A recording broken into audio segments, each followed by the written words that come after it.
Talked to Roisman about it, and he said the greatest trick in the entire film for him as a DP, and a very good one, who we recently lost him too, very, very bright guy, but he said the greatest trick in the movie is spotting the wires where they go black, white, black, white, black, white with his shadow configuration so you can't see him. He said that's the single greatest trick within the movie, because there's so much wire work. And from his commercial days, we were flying people left and right. And I applied all that on the furniture and on raising Reagan, the Reagan character, out of the bed. And he said that little technique with the scenic painter going black, white, hid all of that in a way that made the entire movie more effective. Because the moment you see a wire, and he was right, you're right out of the movie. It takes you right out of it. I don't know if I ever knew that. I know when the film was coming out. Well, when I was in college, I was taking a couple courses in cinematography. So they encouraged us to subscribe to American Cinematographer magazine, because it's very technical sort of thing with how they do it. Most of the writing, like the article, features a lot of pictures in there, but when they tell you about the movie itself, it's basically stuff pulled from the press releases about, what the publicists are saying about the movie. And then when they talk to the DPs, that's when you get into the real technical stuff.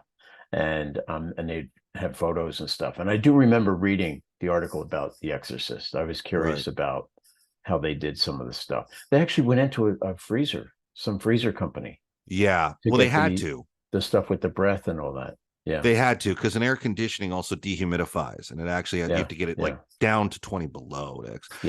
So I don't know if you know this, but I tried to get Owen Roisman out of retirement to shoot Night Fever for us. Really? Oh, yeah, that's how I ended up that's how I met him. He was teaching at AFI, and I ran him down and said, "Look, you're coming out of retirement for this."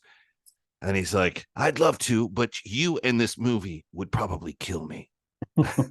But yeah, so he would talk about it, and it's the simple tricks, the simple visual tricks that make so much of that so effective. But I remember watching the director's cut going, I can see why Blatty wanted this. It's a great book. He wrote a fantastic book, comedy writer that he was.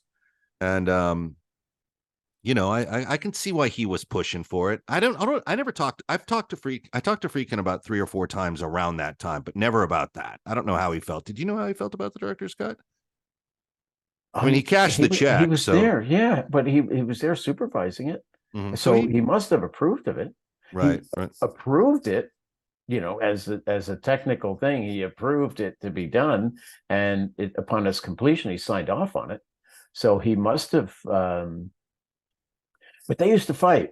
The two of them used to argue. I mean, and on the lot, they would argue on the studio. Well, I know they would do it in the screening room. They would do it in the cutting room, in the screening room, the mixing stage. They used to argue about the stuff.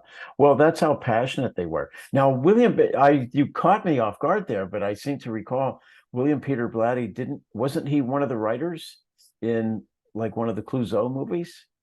Oh, he might have been, now that you say it. Okay, so someone needs maybe to look A Shot that in up. the Dark. I think Mario Puzo too. I think. Yeah. Come to think of it. And when they were doing that Clouseau film, they said, Puzo and Blatty, you guys are going to go on and make 2 of the best movies of the 70s. Looking forward to what you guys represent. No one would have known at that point.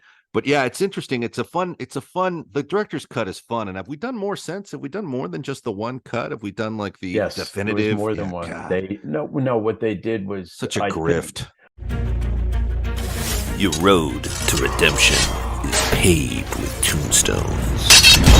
No quarter, kill all masters. Go to noquarterkillallmasters.com. Rated R.